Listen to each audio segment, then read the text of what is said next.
recibí. Bueno, pues nuestra clase de hoy va a ser de física, en concreto de fuerzas, la parte de estática. Digamos que la parte de estática engloba dos bloques generales, que son, por un lado, el cálculo de fuerzas resultantes y por el otro lado, digamos que descomposición de fuerzas. ¿Vale? Vamos a empezar por lo que significa el cálculo de una fuerza resultante en diferentes sistemas.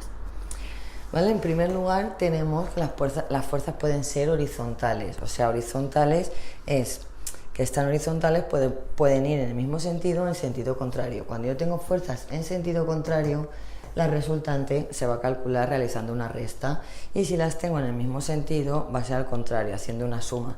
Pensar que si yo tengo una fuerza hacia acá de 2 newtons y otra hacia acá de 3 newtons, mi fuerza resultante va a ser 5 newtons, y en el caso contrario va a ser de 1 newton. ¿Vale? Luego tenemos fuerzas perpendiculares. Fuerzas perpendiculares no es más que tenemos dos fuerzas, ¿vale?, que entre ellas forman un ángulo de 90 grados. En este caso, una de 3 newtons y una de 4 newtons. Si trazamos medio los paralelos, ¿vale?, y una línea central, eso es lo que simularía nuestra fuerza resultante. ¿Vale? Si os dais cuenta, al hacer esa diagonal, lo que obtenemos es un triángulo rectángulo. ¿Veis? Tenemos las componentes de la fuerza y eso sería nuestra fuerza resultante, que es lo que queremos calcular. Como hemos visto, es un triángulo rectángulo normal y corriente, por lo que se hace Pitágoras de toda la vida, aunque se le llama fuerza resultante, módulo, ¿vale? Porque al fin y al cabo estamos haciendo una fuerza y se llama módulo, ¿vale? Que es la distancia que mide. Tendríamos raíz de fuerza 1 al cuadrado más F2 al cuadrado. En este caso, metiendo nuestros datos de las fuerzas, que serían 3 y 4, obtendríamos una fuerza resultante de 5 newtons. ¿Vale? Luego nos podemos encontrar fuerzas que difieren de 90 grados, es decir, que fuerzas que entre ellas forman ángulos diferentes de 90 grados, bien puede ser mayor o bien puede ser menor. En este caso yo he pintado dos fuerzas de 4 y 5 newtons que entre ellas forman un ángulo de 30 grados. ¿Vale? Esto es lo que también os lo pueden explicar en el colegio, lo podéis ver en los libros como la regla del paralelogramo. ¿Veis? Porque nos sale al trazar las paralelas como un paralelogramo. ¿Vale? En este caso la fórmula es un poco más compleja, pero bueno, sería raíz de fuerza 1 al cuadrado más fuerza 2 al cuadrado más 2 por F1 por F2 por coseno del ángulo que tenemos. ¿Vale? Si metemos nuestros datos en la fórmula, obtendríamos que tendríamos una fuerza resultante de 8,37 newtons. Si os dais cuenta, en los dibujitos que tenemos, la fuerza resultante sería la que está pintada en azul. En ese caso me movería hacia allá con una fuerza de 1 newton. En este caso, hacia acá con una fuerza de 3 newtons.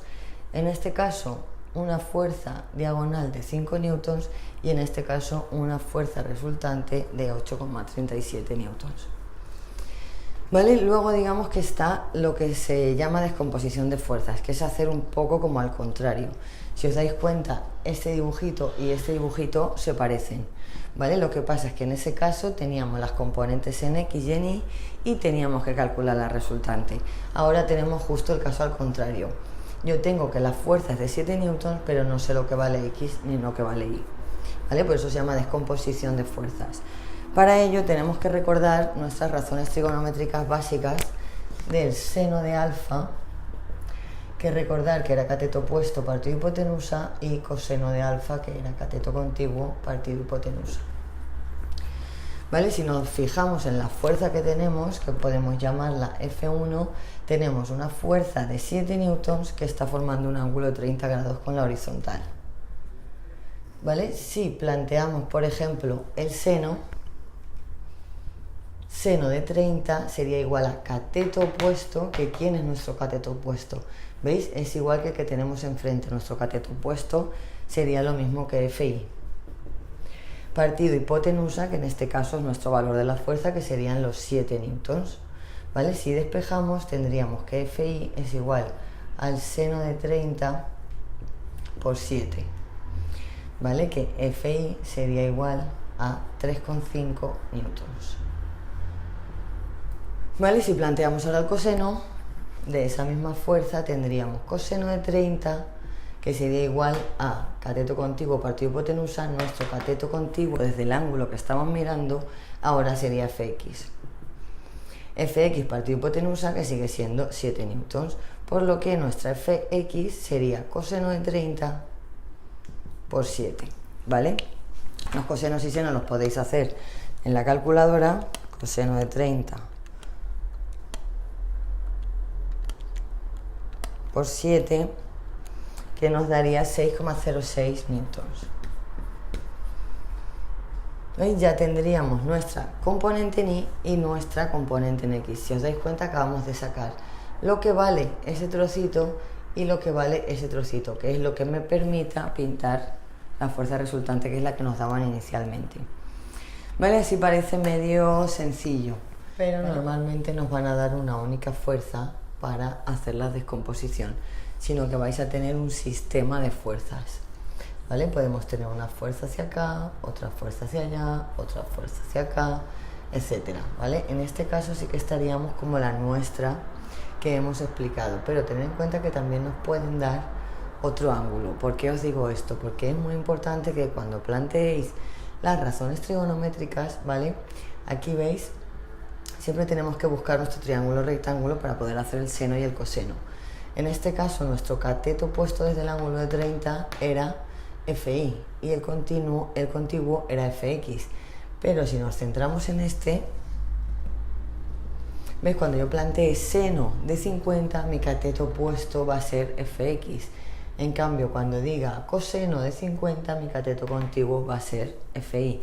¿Vale? Lo que tenéis que tener en cuenta es que según el ángulo que os estén dando, ¿vale? Las razones trigonométricas van a poder cambiar. No siempre podéis hacer que FX es coseno por la fuerza o que FI es seno por la fuerza, ¿vale? Va a depender del ángulo que os estén dando.